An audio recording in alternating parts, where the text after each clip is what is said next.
Mobile recharge ఒకప్పుడు రూ. 1000 నుంచి ఇప్పటికే 4000కి చేరింది. మరింత పెరగబోతోంది. అంటే ఏడాది నేను చెప్పేది ప్యాకేజ్. దేశంలో ఫోన్ రీఛార్జ్ ప్లాన్ల ధరల్ని పెంచేందుకు టెలికాం కంపెనీలు సిద్ధమవుతున్నాయి. రానున్న 3, 4 నెలల్లో మొబైల్ టారిఫ్లు 12-15% పెరిగే అవకాశం ఉంది. ప్రముఖ బ్రోకరేజ్ సంస్థ సెంట్రల్ ఇన్స్టిట్యూషనల్ రీసెర్చ్ చెప్పింది. మార్కెట్లో 3+1 ప్లేయర్లు టెలికాం కంపెనీలు మాత్రమే ఉండడంతో ధరల పెంపు అనివార్యం కానుందని అభిప్రాయపడింది. Jio, Airtel, Vodafone company, Idea కంపెనీలు తమ సగటు వినియోగదారు ఆదాయాన్ని ఏఆర్పియు పెంచుకోవడానికి 5G నెట్వర్క్ మౌలిక సదుపాయాలపై చేసిన వ్యయాన్ని తిరిగి రాబట్టుకోవడానికి ధరల పెంపుకు మొగ్గు చూపుతున్నాయని చెప్పింది. దేశంలో 90% పైగా జిల్లాల్లో జియో, ఎయిర్టెల్ 5G నెట్వర్క్ సేవలు అందిస్తున్నాయి.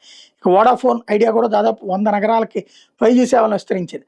జూన్ త్రైమాసికంలో 3 ప్రైవేట్ టెలికాం ఆపరేటర్ల ఏఆర్పియు 1:1.5 వరకు పెరిగే అవకాశం ఉంది.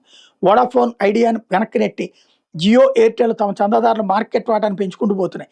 త్రైమాసిక ప్రాతిపదికన చూసినప్పుడు జియో కొత్తగా దాదాపు 70 లక్షల మంది చందాదారులు పెంచుకోవచ్చు. ఎయిర్టెల్ 50 లక్షలు, వోడాఫోన్, ఐడియా 2 లక్షల మంది కొత్త చందాదారులను చేర్చుకోవచ్చు అని అంచనా వేస్తున్నారు.